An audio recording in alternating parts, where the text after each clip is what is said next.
Right, well today is diesel heater fitting day and I'm going for under the driver's seat. See if I can fit it in there so that it actually pokes out this way. The instructions that come with planar show it sat under the seat, but that way. So the air intake's on that side and the air outtake is on this side. I'm hoping to try and do it a different way. The problem that you got is the floor slopes a tiny bit. And I've got a turret. So I'm going to try and fit this turret, which might then give me an opportunity to pack out the turret to level it out and get the heater pointing out this way. So I'm just going to get everything out of the box now and see if the heater physically fits where I want it to under there. Fortuitously, the area under the driver's seat is quite free to the depth of that shelf that you can see there. The only downside is underneath there is the exhaust and the exhaust heat plate. So some of that might need to be fettled to get it out of the way, but we'll see how we get on. So the heater I've gone for is this 5 kilowatt Maxpeeding Rods. This is the kit inside. Seems quite a comprehensive kit. We've got loads of Jubilee clips, fixing pipes, tie wrap, that kind of stuff.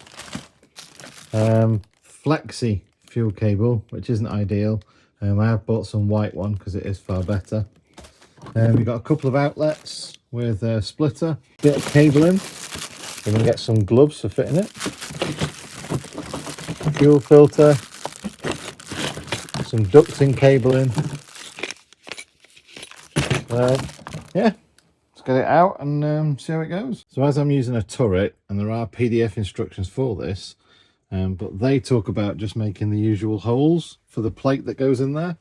But I want to use a turret so that I can raise the height slightly to cover this bottom bar for the outlet of the diesel heater. So I'm going to try and raise the turret a little bit. Obviously I'll seal it in, but I might use some sticker underneath and around the inside here to seal it in and then raise it up a little bit just so it sits higher up. Yeah, from what I can see, no one has done this before, so wish me luck, folks. Well, you're going to know by the time you watch this next clip. Right, well, I ran into a few issues with this. Don't get the multi saw toolkit, get a proper one, because that went blunt in seconds. So I actually ended up cutting it out mostly with the jigsaw. That you can see there's the heat shield that covers the exhaust. So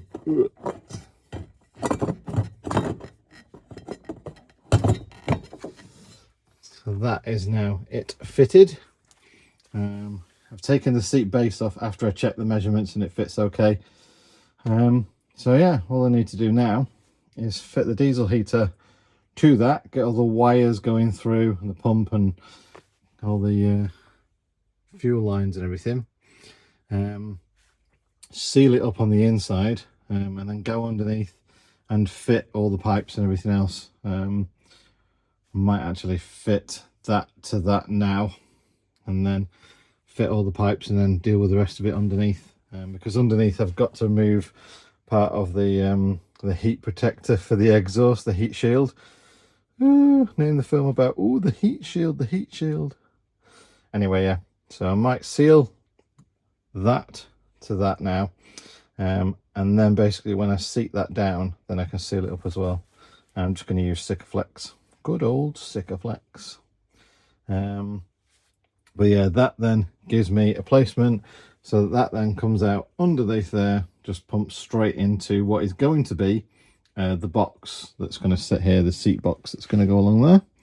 And then from there I'll have a little Y piece, one that comes out sort of straight into the van, and then another which goes down the back and follows that path into the toilet room and then ultimately the garage as well. Right, while the paint's drying on that bit, I'm going to undo the fuel sender and then obviously attach my fuel pickup pipe and pass it under there. I think that's the shortest run I have ever seen on any of the diesel heater installations.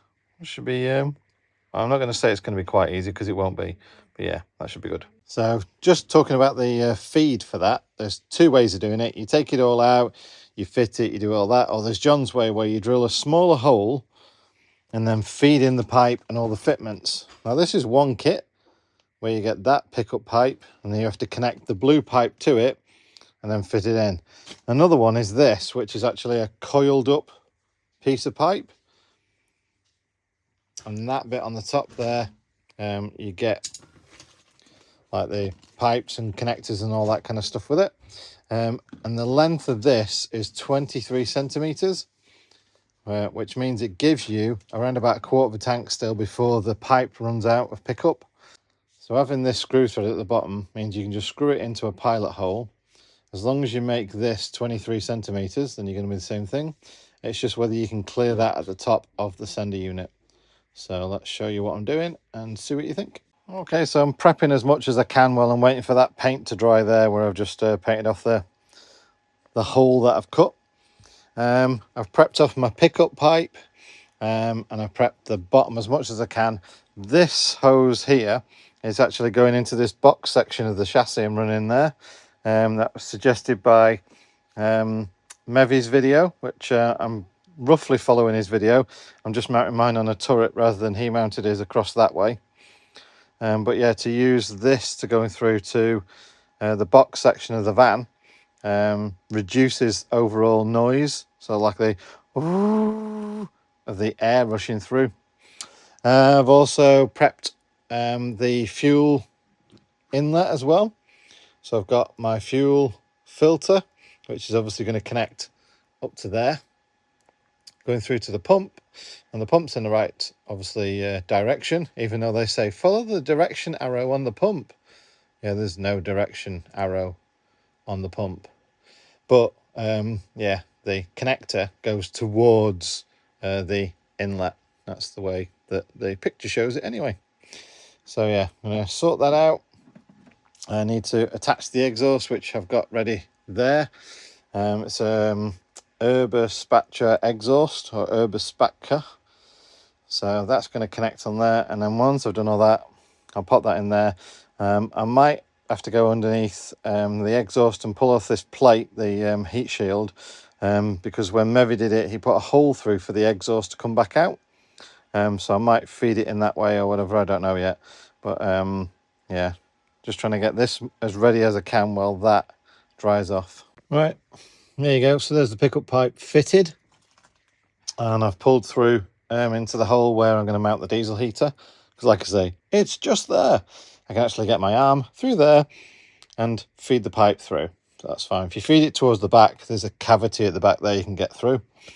And yeah, that's sealed in there, all nice and tight, just snug in between those connectors. And that's the swarf that I drilled out, because yeah, I don't take it out, I just drill it out very carefully. So just drill it out very carefully and pick out the swarf as it appears on the end of your drill tip, just to make sure nothing gets in there. So that's that bit done. All I've got to do now is connect that up to the diesel heater and everything else, and then drop the diesel heater through. But first I need to go and work out where the exhaust is going underneath, so it just means having a little bit of a crawl under the van. So this is me under the van. What have I got? So this is me under the van. That's my fuel tank down there. This is my exhaust, and this heat shield here is the bit we need to get behind. In fact, underneath there you can see, that's the one I've just loosened. Underneath there you can see daylight where I've put the holes through for the heater. So let's go and have a look. So that in there is the hole, and you can see there, should bring my torch around a little bit more, so you can see the fuel line that's there as well. So I just need to get this out of the way so I can get my hand up there and then sort this out. Okay, so now you can see under there where the hole is. You can see that hole there where the pipe's going to go through, and that bracket there, and that bracket there that hold the exhaust and the heat shield on need to be fully loosened or sort of unbolted, and that gives you plenty more space because you can move the heat shield out of the way. So yeah, this is the hole where they want the air intake to go. Obviously that's where the diesel heat is coming through, and this is my fuel pipe. So let's get the diesel heater mounted in place, and then let's deal with everything underneath here. So you can see underneath there now where my torch was and where I was just looking. So this is the heat shield here. So I'm just basically going to pass everything through and then mount it all from underneath, and then obviously I'll work out, probably need to put a hole through that heat shield so I can run it basically next to my exhaust.